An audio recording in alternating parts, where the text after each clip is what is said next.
Hello mga kapatid, magandang gabi sa bawat isa. Hindi ko po alam kung okay yung aking audio kasi tayo po yung gumagamit ng wireless opo sa gabing ito. Kamusta na po kayo? Magandang gabi ho sa bawat isa. Luzon, Visayas, Mindanao. Day 4 ng aking tangkaso. I would say 75%. Meron pa natitira na ilang porsyento, mga kapatid. Meron pa rin. Hindi ako totally makapagpahinga kasi nga kailangan ko lakarin yung mga dapat ayusin sa mga dokumento sa ospital, papunta sa school, misis. So, hindi ako totally makapagpahinga. Parang walang chance for that. Pero salamat dahil sa inyong mga dasal, mga kapatid. Unti-unti tayo nakaka-recover sa ating sitwasyon. Okay naman yung boses, bumalik na yung ating boses. Although meron pa, no? Meron pang 25% natitira. And Lord willing, itong week na ito ay maging maayos na po tayo. Opo. Monday tayo tinamaan ng nung paglabas mismo ng na ni Mrs. Kasi halos one week So, hindi diretso tulog. Laging parang gwardiya ako matulog. So, medyo yun ang nagpahina ng immune system natin. Pero okay lang yun dahil para naman yun sa ating partner. Nagpapasalamat tayo sa Panginoon. At least meron tayo ambag doon sa ating mga mahal sa buhay. Alright, let's pray, mga kapatid. In the name of the Father, of the Son, of the Holy Spirit. Masalamat sa gabing ito sa konting oras na pwede namin spend dahil nga po sa sitwasyon ng inyong lingkod. I just want to thank you and give you praise sa anumang sitwasyon ng buhay.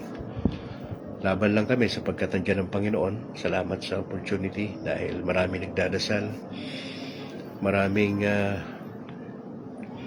nagmamalasakit ng mga kapatirang Katoliko. Yan po yung magandang karanasan namin so far. Salamat po sa mga interesadong mga kapatiran na patuloy na samahan kami sa journey. Salamat sa mga nakalipas na araw. Ngayon po ay Friday at kami dumanalangin na itong buong week na to hanggang Sunday ay maging okay pa rin ho kami. Physically, mentally, spiritually. I just pray right now for wisdom and understanding as we once again give some thoughts dito sa gospel for tonight. Hiring namin ang inyong patnubay for the past 4 days. Hindi ako nakapag-broadcast dahil hindi talaga kaya ng katawan. At least ngayon ay nakakabangon tayo. Okay naman.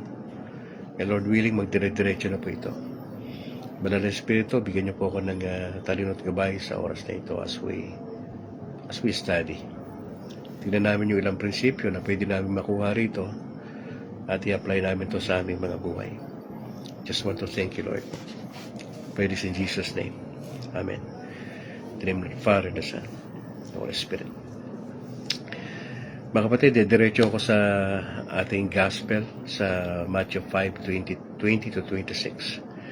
Hindi ko alam kung okay yung audio. Mga kapatid, mag-comment nga ho kayo kung okay itong audio kasi gamit ko yung wireless Tinry ko lang ho mag-wireless po. Hindi ko alam kung okay yung audio. Opo. Paki-comment nga po. Ate Yam, kung okay lang yung audio o mahina o what Matthew 5:20 to 26, Jesus said to his disciples, I tell you, unless your righteousness surpasses that of the scribes and Pharisees, salamat Ate Yama, you will not enter into the kingdom of heaven. You have heard that it was said to your ancestors, you shall not kill, and whoever kills will be liable to judgment. But I say to you, whoever is angry with his brother will be liable to judgment, and whoever says to his brother, Araka, will be answerable to the Sanhedrin. And whoever says, "You fool," will be liable to fiery Gehenna. Therefore, if you bring your gift to the altar, and there recall that your brother has anything against you, leave your gift there at the altar. Go first and be reconciled with your brother, and then come and offer your gift. Settle with your opponents quickly while on the way to court. Otherwise, your opponent will hand you over to the judge, and the judge will hand you over to the guard, and you will be thrown into prison. Amen, I say unto you. You will not be released until you have paid the last penny. Mga kapatid, pansinin niyo ang ating Panginoong Yesus. Ito po ay sinulat ni Matthew. Si Matthew ay siyang si Levi. Mga kapatid, huwag po kayo mamamali ron. Si Matthew, siya rin po yung Levi. At siya po yung narrator sa pagkakataon na ito. Binanggit niya rito, ang kausap dito ni Jesus, yung mga disciples. Ang pamamaraan ng pagsasalita ng Panginoon sa kanyang mga disciples, puso sa puso May mga lessons na sinasabi si Lord sa kanyang mga disciples privately, mga kapatid. It was a private conversation between Jesus and His disciples. Banggitin nyo rito, sabi niyang Panginoon, unless your righteousness surpasses, kung malagpasan ninyo ang katuwiran ng mga scribes and Pharisees.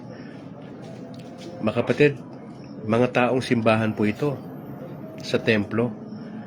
Hindi to basta-basta mga religious leaders. Alam nila ang Old Testament scriptures, mga kapatid. Yung mga scribes, sila yung mga lawyers, sila yung mga doktor. Alam nila, mga theologians po ito. At yung mga Pariseo, lahat ng ika nga do's and don'ts ng salita ng Panginoon Diyos sa Old Testament, alam ho nila yung pasikot-sikot ng salita ng Panginoon. Kaya lang, ang problema, majority ng religious leaders sa panahon ng ating Panginoon Diyos ay hindi po totoo Righteous panlabas, pero sa totoo lang, wala talagang takot sa Diyos. Mga kapatid, ang sabi ng Panginoon sa mga disciples, malibang lagpasan ninyo, surpasses. Sino yung lalagpasan? Yung iskriba at pariseyo, mga taong simbahan po ito. Lalagpasan. Kung mas mahihigitan ninyo ang katuwiran ng mga taong ito, binanggit niya yung scribes at mga pariseyo, sabi ng Lord, you will not enter into the kingdom of heaven. Alam natin yung kingdom of heaven ay isa sa mga interpretations ay the rule of God sa ating mga puso. Pangalawang interpretation ng kingdom of heaven, ito isang literal na lugar na kung saan naandyon ang Diyos at pwede nating ma-enjoy ang ating relasyon sa Kanya. May binabanggit, we will enter into the kingdom. Mga kapatid, pero ang sabi ng Panginoon sa mga disciples, dapat malagpasan nyo muna yung righteousness na ipinakita nitong scribes and Pharisees. Mga kapatid, kailan ba tayo naging righteous bilang Katoliko? Noon tayo po'y nabinyagan Opo. Yung ating yung kasalanan natin na bunga ng ating unang mga magulang na-wipe out po yun Nagkaroon tayo ng forgiveness, mga kapatid. At malaki ho yung nagawa ng sakramento ng bautismo Opo. Yung reconciliation, mga kapatid, doon sa kasalanan. Talaga hong ginawa na ho talaga ng God the Father yan sa pamagitan ng ating ng God the Son. May binabanggit po rito, mga kapatid, na you shall not kill. Alam po ninyo, ang pahayagan po natin, simula po ng maaresto ang ating dating Pangulo, ay samot-saring opinyon ang lumalabas sa social media, samot-saring mga interpretasyon, mga opinyon. May nagsasabi na baka na ito ni BBM, etc. May napasin pa nga tayong pare na nagsabi na, di ba, meron siyang binitawang mga salita patungkol sa ICC. Marami tayong naobserbahan. Mga religious leaders na nagsasalita, mga tao sa gobyerno, mga simpleng mamamayan na nagpapahayag ng kanilang saloobin patungkol dito. May nababasa pa tayo sa pahayagan na may mga opinyon na sabi nila tama lang yan na siya ay mahatulan sapagkat siya ay talagang marami siyang ipinapatay. Ako sa ganang akin, ayokong maging bias dito, mga kapatid. Lahat ng presidente na dumaan sa Pilipinas, may kanya-kanya silang may kanya-kanya silang plataforma. It so happen lang pagdating kay Duterte, medyo yung mga drug addict, drug lords, nakita ko lang, ako personal ko lang ito. Yung sinasabi ko, hindi po ito kumakatawan sa katoliko sa Negros, Bacolod, hindi ho. Ito'y personal lamang ni Brad Calix, no? Obserbasyon ko lang bilang isang katoliko, pangalawa bilang isang pribadong mamamayan. Okay? Okay, ito po'y obserbasyon lang. Okay? Ang inyo po, bahala kayo dyan. Ito, akin lang to. Okay? Mga kapatid, nakita naman natin di ba? Na may nangyaring magandang bagay at hindi magandang bagay. Ito ay banatan sa pagitan ng human rights, di ba? May violations na binabanggit at yung pagpapatupad ng plataforma ni dating Pangulo. Wala akong kinakampihan. Hindi ko sinasabi na tama yung ginawa niya. Sapagkat tayo bilang Katoliko, ayaw nga natin yung pagpatay di ba? Ang tayo ng simbahan diyan, hindi sagot ang pagpatay sa isang tao para mabawasan. Ako dati nung ako yung pastor pa, pro-death penalty ako, kapatid, kung tatanungin mo ako. Pro-death penalty ako. Anong katuwiran kong isang simple? Bakit pro-death penalty? At least mababawasan masama sa Pilipinas. Okay? Dumadami sila, halos taon-taon. Pero at least pag may death penalty, mababawasan sila. Mga kapatid, baski na anong gawin natin, hindi na ho mababago yung dating sistema. Parami ng parami ang korap sa gobyerno. Okay? Mga may pinag-aralan pa yan, ang karamihan sa kanila, at mahirap magturo. Tayo lang naman, nagmamatsyag lang naman si Brad Calix okay. Sino bang pasimuno ng kalokohan sa Pilipinas? Mga may pinag-aralan. Okay. Okay, mga nakatapos sa kolehiyo. Okay, sila mga pasimuno niyan. At yung mga nasa barangay level ay naapektuhan na lamang. From top to bottom po yan, mga kapatid. Hindi po nagsimula sa ilalim yan. Nagsimula po ang korupsyon at ang pagpatay mula po sa taas, pababa po yan. Chain of command tayo Opo, obserbahan nyo galaw sa Pilipinas. Binabanggit dito, mga kapatid, you shall not kill. Whoever kills will be liable to judgment. Sasabihin natin, oy, tama lang yan kay Duterte na mag-suffer, etc., bla bla bla bla bla bla.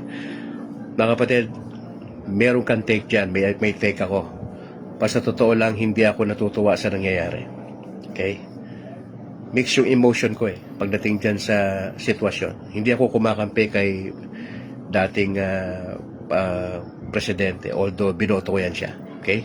Personally, binoto ko yan siya sa kanyang plataforma. Pero sa kalagitnaan, talagang nagkaroon lang din ako. Teka muna, tama ba yung aking desisyon? Okay. Anyway, sa kanyang 6 na taon ay nakita natin na may mga nangyari pagdating sa droga. Actually, tumahimik sa Pilipinas Napansin nyo ba? Tumahimik sa Pilipinas. Wala masyadong balita na naging masaya yung mga gumagamit na ipinagbabawal na gamot kasi nagkaroon ng takot Opo, yun po yung naobserbahan natin. Well, okay na ako dyan. Bahala na si Lord. Ang atin lang bilang Katoliko Ano man ang sinasabi ng taong bayan sa kanya, I'll just respect it. Nasabi ko lang yung aking personal. Wala akong personal na galit sa ating dating presidente. Wala po. Wala akong galit. Ako'y nagdadasal na sana merong realization. Yun ang importante. May realization yung dating presidente, personally, na kung ano man yung kanyang ginawa. No? Liable siya ron Una sa Diyos. Pangalawa, meron tayong proseso. May due process tayo. May batas tayo. Yung batas natin, excuses no one.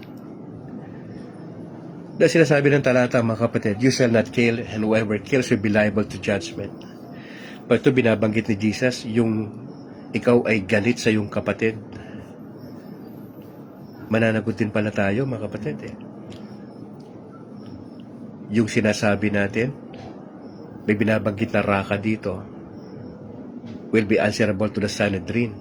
Ano po pa yung Sanhedrin? Ito po yung 71 na mga kalalakihan, na mga may edad na po ito, na mga may wisdom na tao in the Old Testament, na sila ho yung nagpapasya sa anong kahantungan ng tao na gumawa ng lumabag ng alituntunin sa batas. Ang Sanhedrin ho ang nagpapasya. Sila po ang Supreme Court baga sa panahon natin. Lahat ng sasabihin natin, balang araw, haharap tayo sa Diyos. Ano man ang sinasabi natin, sabi rito, you fool. Liable, lagi binabanggit, you will be liable doon sa fiery Gehenna. Kaya nagbigay nga ng example dito ang Lord Therefore, sabi niya, if you bring your gift to the altar, and then recall that your brother has anything against you.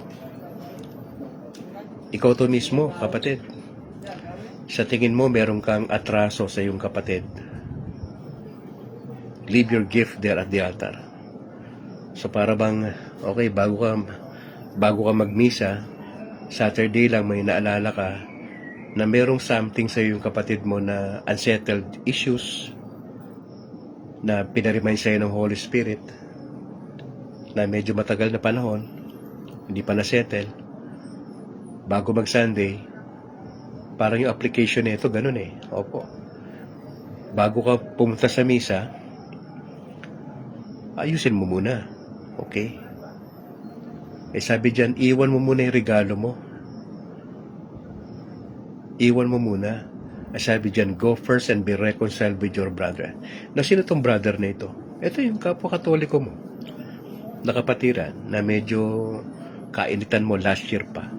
Ito probably yung barkada mo sa trabaho, sa parokya, na masyadong mainit ang dugo mo sa kanya. Masyadong asar na asar ka na sa kanya. May hindi kayo pagkakaintindihan, tapos nagpaplastikan lang kayo. Parang ganun. Diba? Ako hindi ako sanay sa plastikan wag lang gamitin social media. Pangit Pag may mga personal, mas maganda, I would recommend, kapatid, hindi kita inuutusan, I would recommend and suggest, kung may alam ka atraso na nagawa ka, tayo, papalam ng Holy Spirit yan Yung initiative, hindi galing doon sa tao, sa'yo. Nagparamdam ang Holy Spirit sa'yo, ikaw na yung magkusa. Go first and be reconciled with your brother. Tandaan mo, kapatid, reconciled Hindi yan yung parang plastikan lang na, okay na tayo, bati na tayo. Hindi ganun Pagka yung ganung mabilis ang proseso, hindi totoo yan. Etong nakakalungkot sa Pilipinas, mga Katoliko. Minsan inaalaw ng Lord na may namamatay na kaibigan tayo, mahal sa buhay. Tapos yan ang ginagamit ng Lord, yung eksena na yun na may namatay na tropa natin, na nagre-reconcile. Pero parang matagal yun di ba? Parang ang pangit naman nun. No, yung ganun. Antay pa ba natin may namamatay na tropa tayo? Tapos nakita kayo ron, uy, matagal na to, may atraso sa akin Imbis na magalit ka, yun ang ginamit ng Lord na moment para mag-usap kayo sa labas, magkwentuhan kayo. Pre, it's been 5 years, di ba? It's been 10 years, pre. Naalala mo ba yung ginawa ko sa'yo na hindi maganda? O di kaya siya mismo lumapit, pre.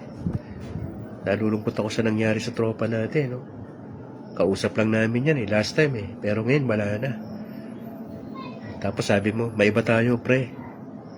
Naalala mo ba yung di natin pagkakaintindihan 3 years ago?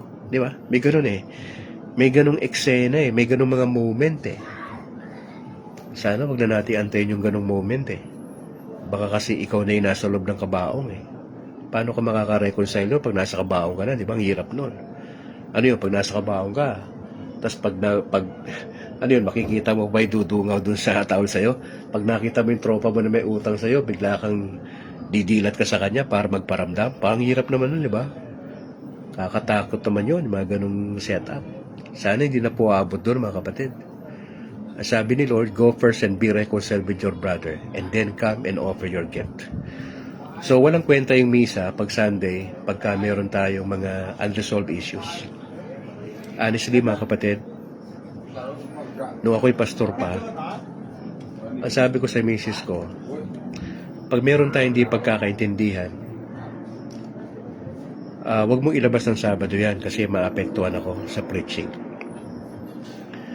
May nangyari po, no? Hindi ko nababanggitin yung pinaka-issue. May nangyari sa amin na aking may bahay na hindi kami nagkaintindihan.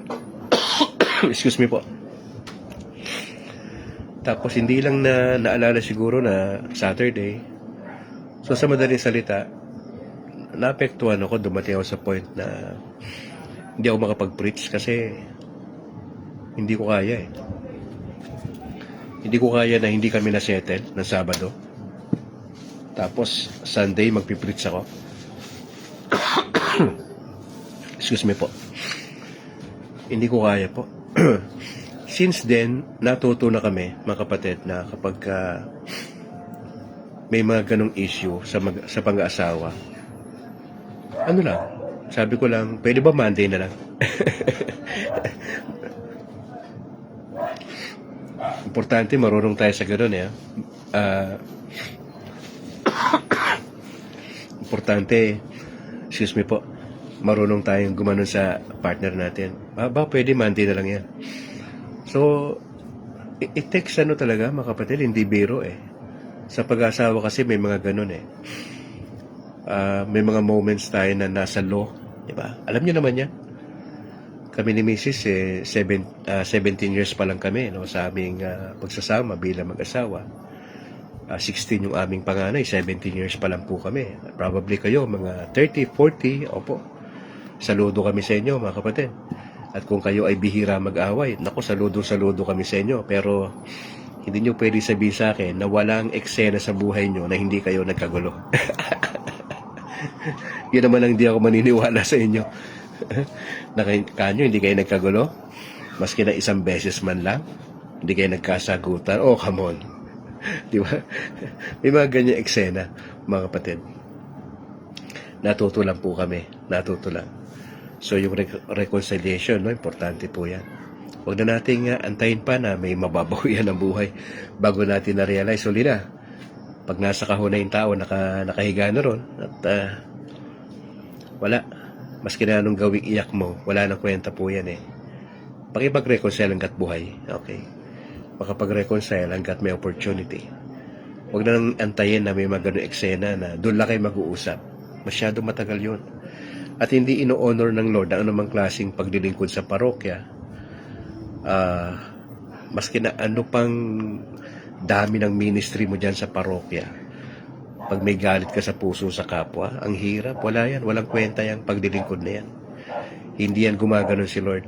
Ganon. Kasi napakaliwanag dito Kanino manggagaling? Sa atin. Pinarealize ng Lord sa'yo, may something na hindi maganda. Tapos hindi mo naman binaliwala mo, nako, pangit po yun. Ayusin na natin, mga kapatid.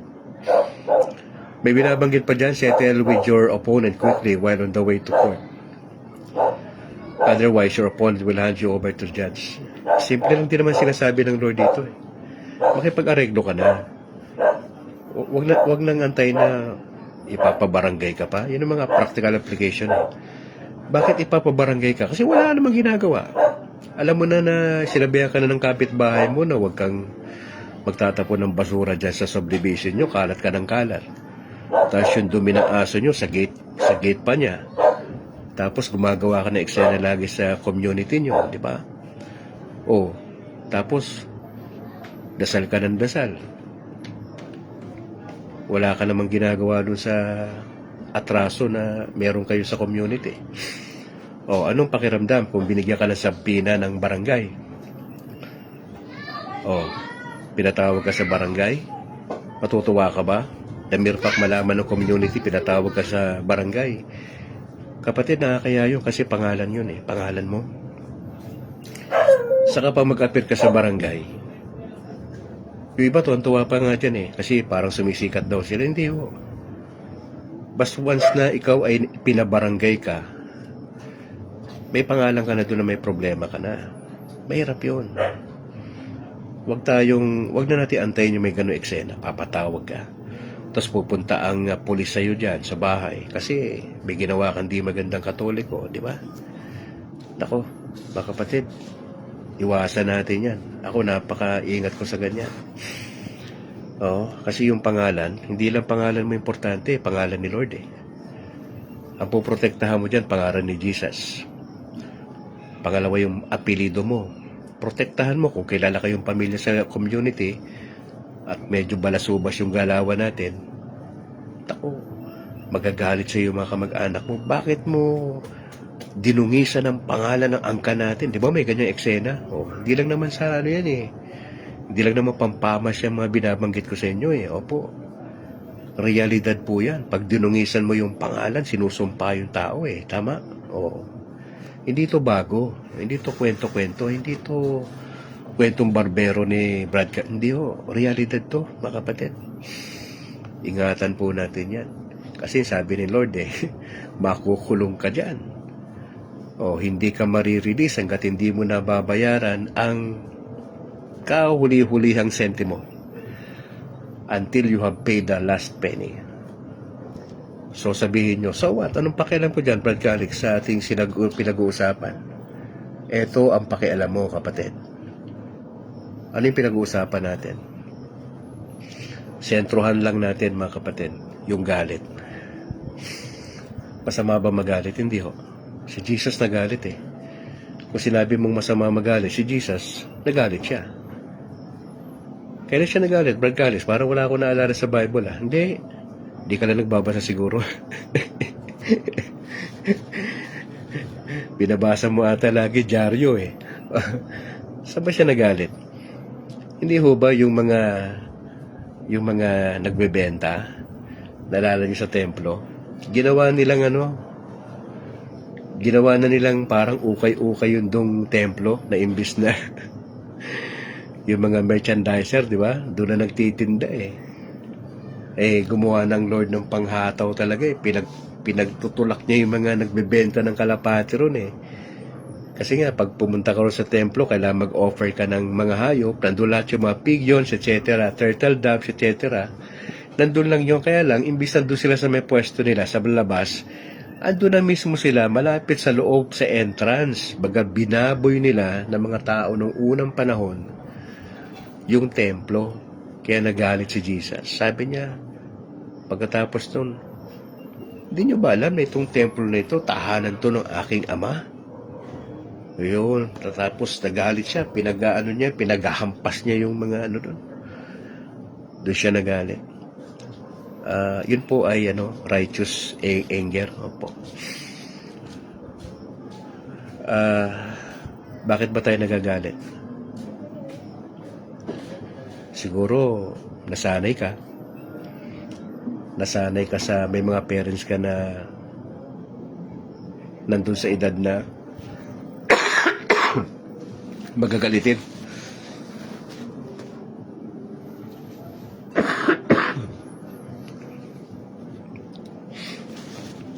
Nasanay tayo na mga galitin yung ating mga magulang.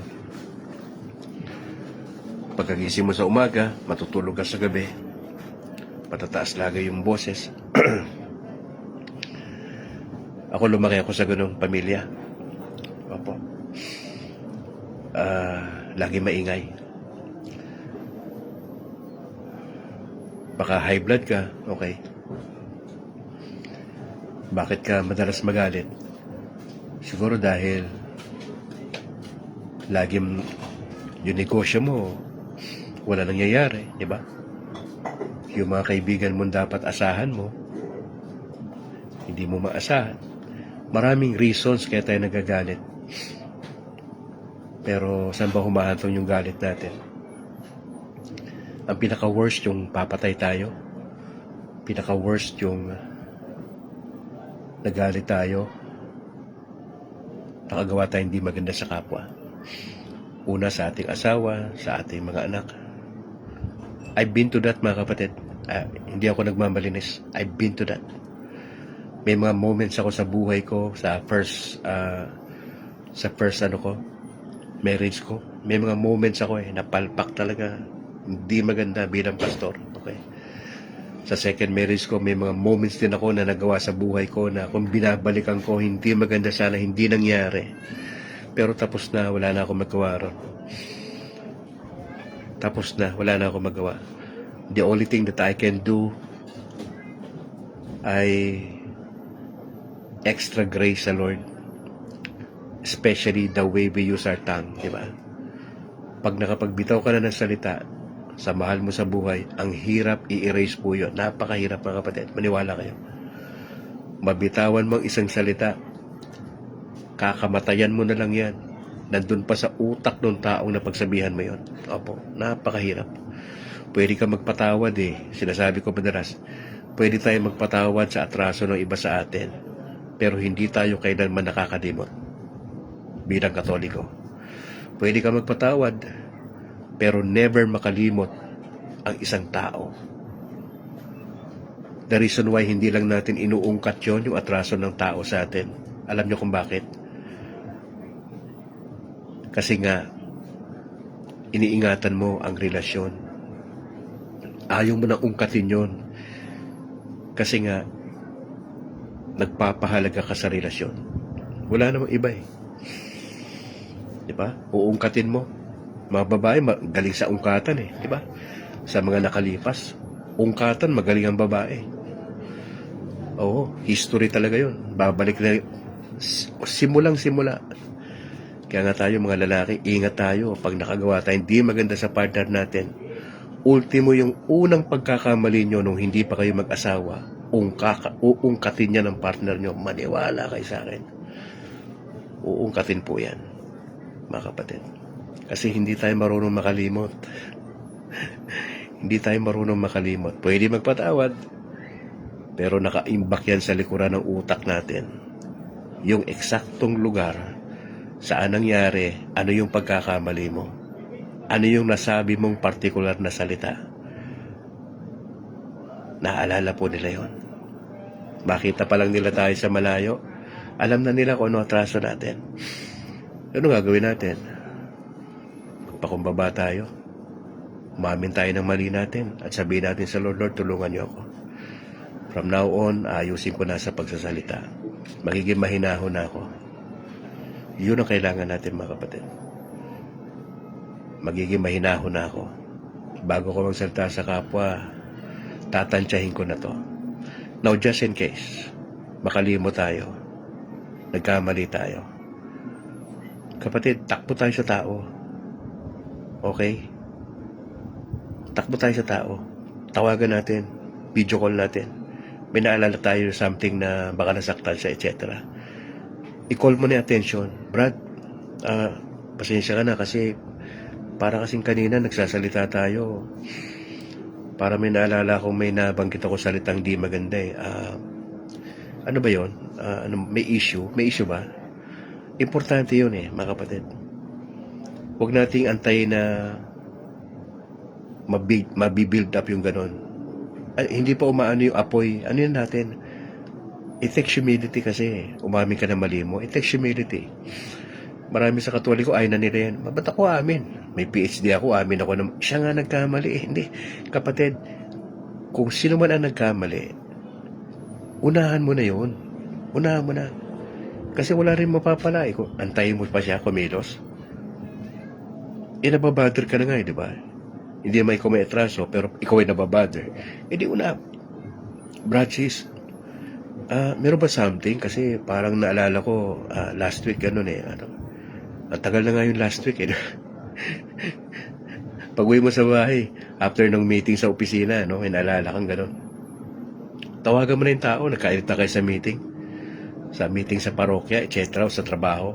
Pre, may pasensya ka na, napatawag lang ako kasi para kasing may something na nabitawan ako hindi maganda kanina sa meeting, pre. Na-remember mo yun? Oh, pre, may sinabi nga na hindi maganda na open nga ako sa'yo eh. Yun, usap na kayo. Kasi pag hindi mo ginawa yun, nahihirap yun. Maiipon yun eh. Alam mo, pag naipon yan, parang bulkan yan, ang hirap niyan. Nasabog na bigla yan.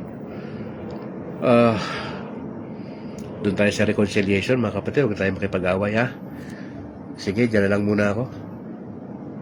Ano oras na ba? Alas 8:53. Mga kapatid, pasensya na kayo sa sitwasyon natin ngayon, ha?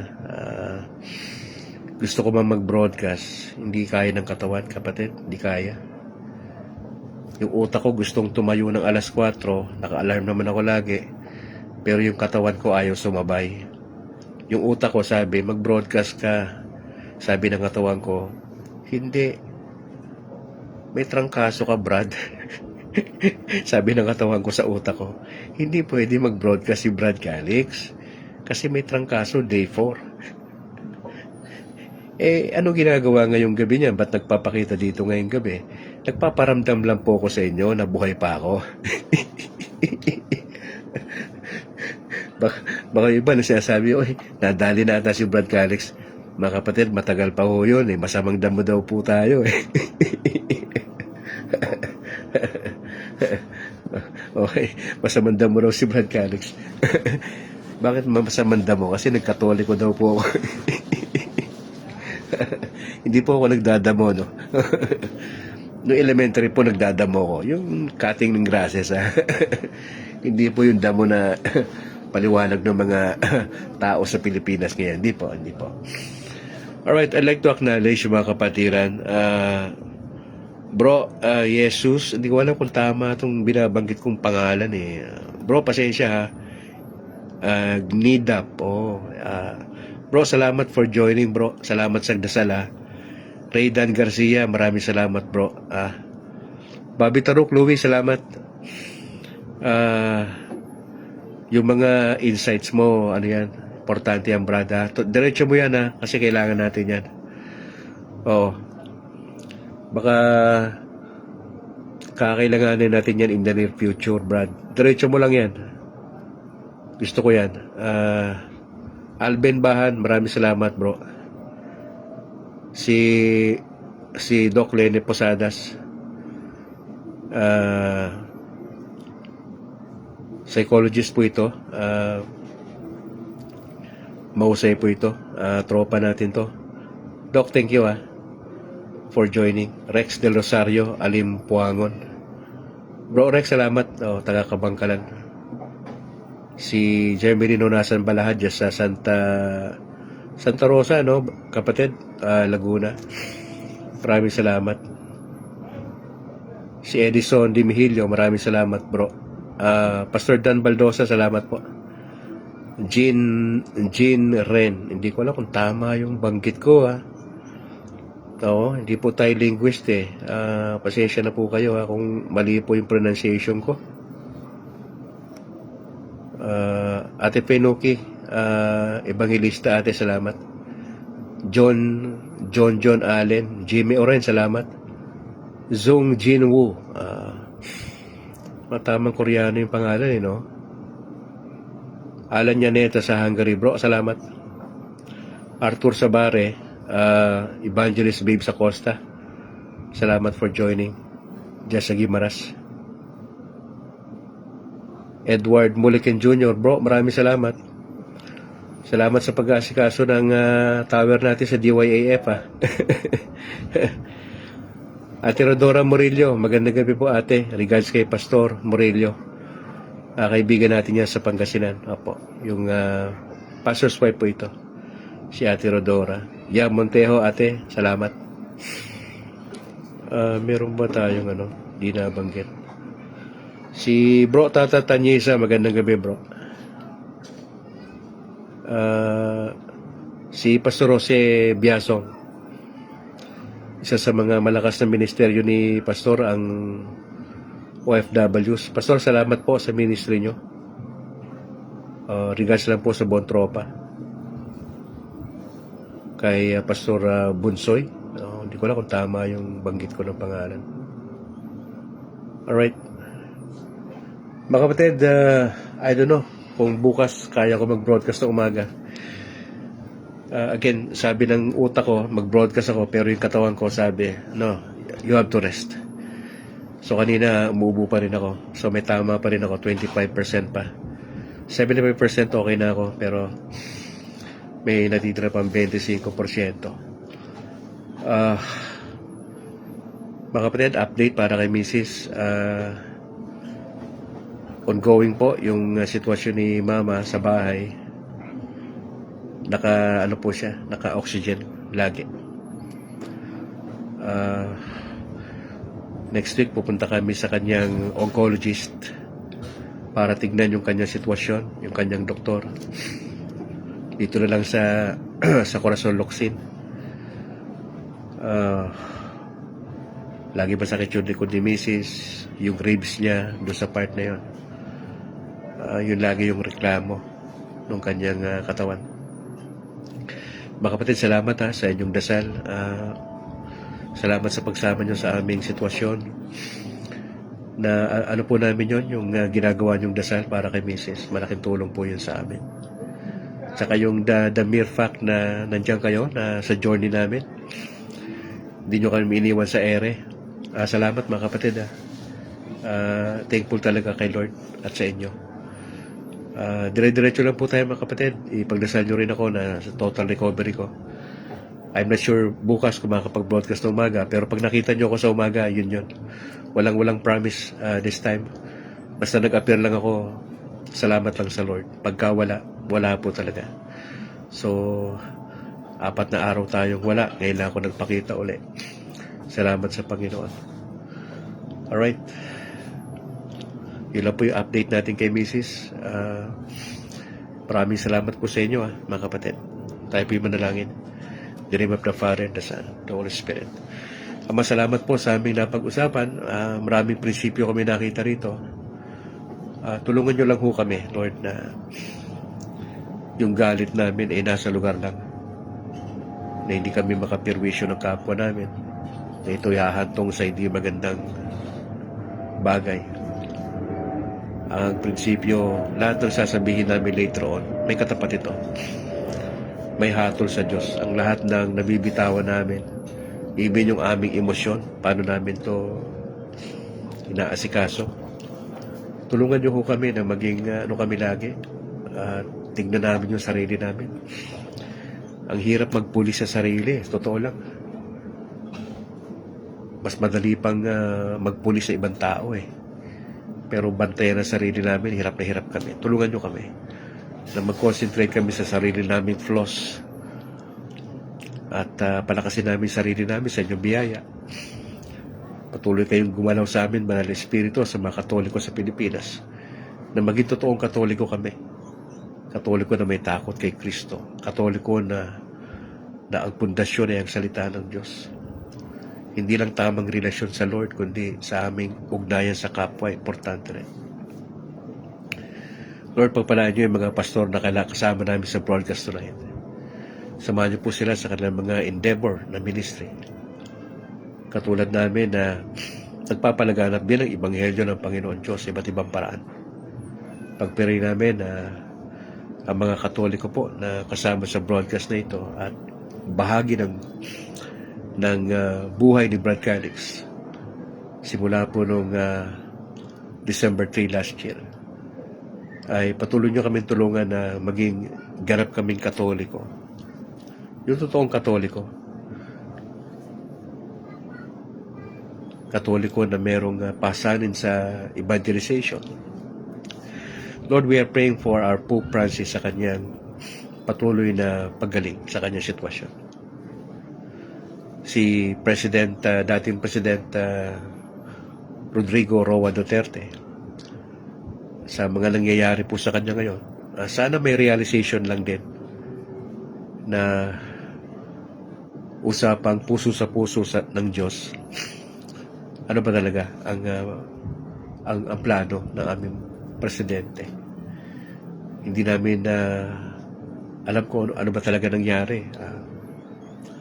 Maraming opinyon na nagsisirculate sa social media. Pero alam niyo yung pinaka-reason ba't nagkaganon. Ang amin lang, bilang mga Katoliko, dadasal kami para kay dating presidente at sa aming presidente rin ngayon. Tulungan yung bansa namin. Medyo hindi maganda ang resulta nito probably.